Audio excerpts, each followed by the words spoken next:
Number 2, the gameplay. One of the big improvements with The Sims 3 over its previous brothers and sisters, Sims 1, Sims 2, is a lot less micromanaging. The Sims pretty much take care of themselves. They pee, eat, shower, and sleep when they need to. Depending on how you have the free will slider, they can do all kinds of stuff that you want them to do, stuff you don't want to. Oh, wait, hey, no, don't. Oh, shucks, he's gonna get a restraining order. With all these paths that your sim can go down, they'll have to acquire skills in order to obtain their lifetime wishes. Whether it's to climb the corporate ladder, raise some youngins, hopefully they grow up well, not like my sister, have a master art collection, become vastly wealthy, or master all things evil. Well, you get the point. Here are just a few of the skills that they have to get. Hold on a second, the dogs are mating with the sheep. I thought I done told you not to be going out there, though, Billy Bob. Cooking, mechanical handiness, charisma, body and athletic, logic, painting, guitar.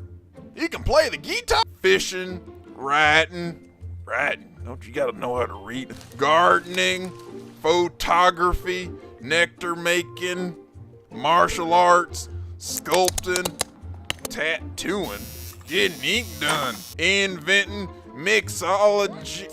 Oh, I get it. It's like alcohol. You're making them drinks and people can get drunk and die of fake drums, piano, and bass. Think Sandbox here. You don't have to achieve all these talents in order to find the game fun. In fact, if you try to do everything, it will start feeling like life. Look over yonder. I have a diagram that's made for The Sims 3. It's a chart of the scale of things of fun. The fun's on the left, and things that aren't so fun on the right. Sims 3 does a good job of keeping things on the left. At times, things can get complex, tedious, or crazy, and the fun factor goes down, well, it starts looking more like reality. I'm looking to escape reality, not play reality. If I wanted to do that, I'd never play games. You might argue that The Sims looks a lot like reality. Well, I got an answer for you. It's not. How many prominent jobs are there which you can just walk in and sign up and you used to be the emperor of all things evil? Sure, you can become a doctor. Or how many jobs do you know that give out massive bonuses along with raises every time you climb the corporate ladder? How about changing diapers? Hold up your baby like it's the Last Supper. Or aid your children just by giving them some cake. Kids growing out, not growing up. Yeah, you can give them some cake and what? Hey, I need an old priest and a young priest. What about spinning in 360 degrees just to change your outfits? Oh, I covet this. Or you can have epic music go off every time you accomplish the most mundane task.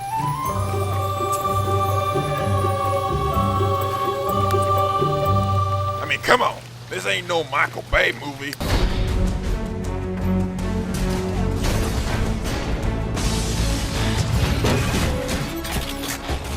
Fire. The action. The drama. The explosions. The desire. Crash, Michael Bay.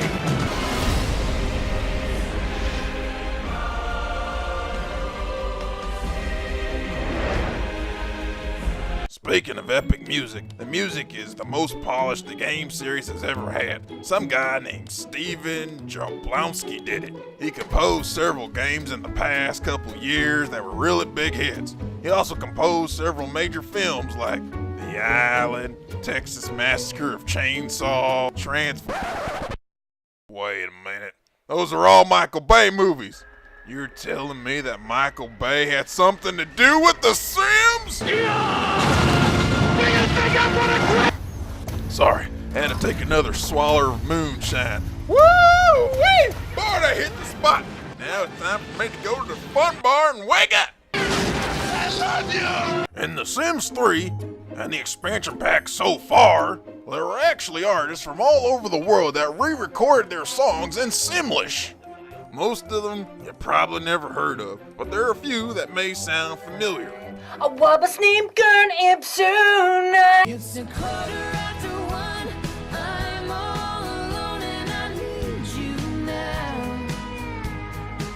I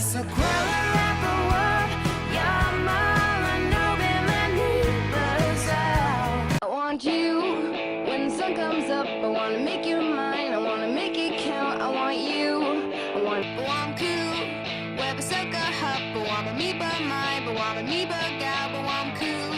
But want tech. We cut the legs off of our pants, threw our shoes into the ocean, sit back and wait through the daylight, sit back and wait through the daylight. What could have led super out proud, tea by she keeps so to no show. See who wait who to D-Loud, see who wait who to D-Loud. The morals of this game just really rub me the wrong way. You know, like a cat underneath your car when you're backing up. You might be thinking that I'm talking about the sexual implied depravity. That's not too far off. I was getting ready to jump into the hot tub and I saw the option for skinny dip and it was all grayed out for some reason. It said my character couldn't go skinny dipping because there were children on the lot. Wait a second, you telling me I can wahoo with every wahoo I want to, be murdered multiple times, be the most evil person in the neighborhood, then become a cop, have a suspicious relationship with my car, just like Knight Rider, blow up half the neighborhood, but not be able to be naked in my own hot tub because there's a kid asleep upstairs in the room? Oh, wait, you can be naked, you just have to be wahooing somebody in the hot tub. Really? That's a bunch of And that's another thing. Wahoo? Okay, fine. We can't use the word sex. Whatever. But what's with all the hearts? You got hearts falling in the bed. You got pillows flipping with the hearts in the tub. Wait a minute. What's going on? Hey, there's a lady and there's a heart. Whoa, hey. What's going on? She's got hearts and woohoo flying all around her. And the bald dude is like got hearts on his taxi cab. And what in the world? There's a man with a horse. Look at all that wahoo. It's like a Levitra commercial, and there's a girl spinning. Wait, that should be grayed out. What's going on? While researching this game, I stumbled upon an IMDb listing for Sims the movie for 2012. I'm not kidding. Nobody had the guts to say who's working on it, but how can you make a movie based on a sandbox gameplay? Besides, they already made the movie. It's called The Truman Show. Number 3. I'm talking about more addictive than white on rice and a styrofoam cup of milk on a paper plate held by Michael Jackson the Snowstorm. Now you know a game's addictive when you sit down to play for a few minutes and you look up and 12 hours have gone by and you forgot that you left your nephews back in the pasture to play. Hey, Ronnie Bob, stop that, Ronnie Bob! Get back here! Any game series that's been around for more than a decade has to be addicting in some shape, form, or another. Whether it's a simulation game, first-person shooter, RGP, real-time strategy, or Civilizations 4. Now, as long as you stay on the fun side of things, 9 minutes will equal roughly 9 hours. But on the tedious and boring side of things, 9 minutes equals...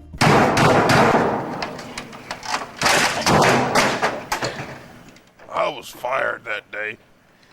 Dang blaming, I can't stand Windows 98! With all the small changes you can make to your character, wasting hours of time on, you can customize your Sim's house, the items in the house, and the town that the house is in, with the items in them. With your Sim, with those items, any boy or girl, man or woman, will find this appealing, especially if they ever play with doll houses, or Legos, or both. You can customize your house just like before. Build walls, paint tiles, buy furniture, build roofs that are free and indestructible to outside forces. But what's notably different in Sims 3 is you can change the texture of objects. I always wanted to have a zebra couch with just a touch of a pink metal frame. No, that's just dab blam sissy. For the most part, this aspect of the game stays in the fun part for me. But it can quickly get into reality when you run out of money, can't pay your bills, and the repo man comes and takes my stove away. Unfortunately, I can't do in the sim world what I did in the real world.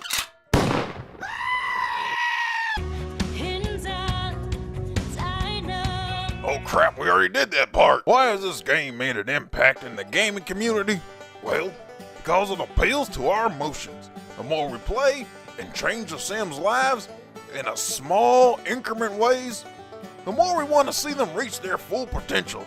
It depicts all the best of mankind's traits: relationships, family, companionship, kindness, learning, cheating, covetousness, greed, addiction, bullying, corruption, lust, terrorism, racism, prostitution, traffic, death, overpriced real estate, stupidity, shame, pride, drinking, gay vampires, drugs, wrestling, and Charlie Sheen.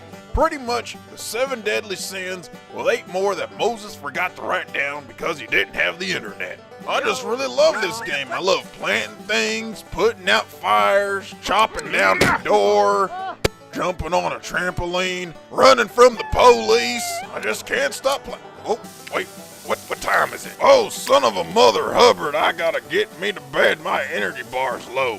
Dig dog. Cable. Is it for Valin?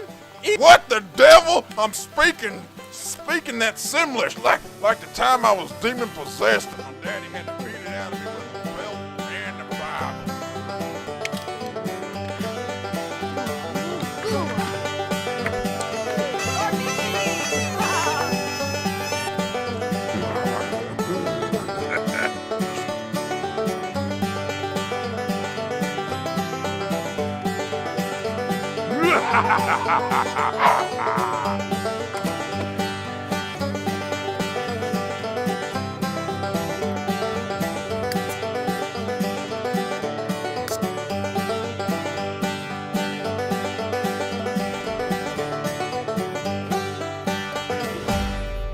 Winning?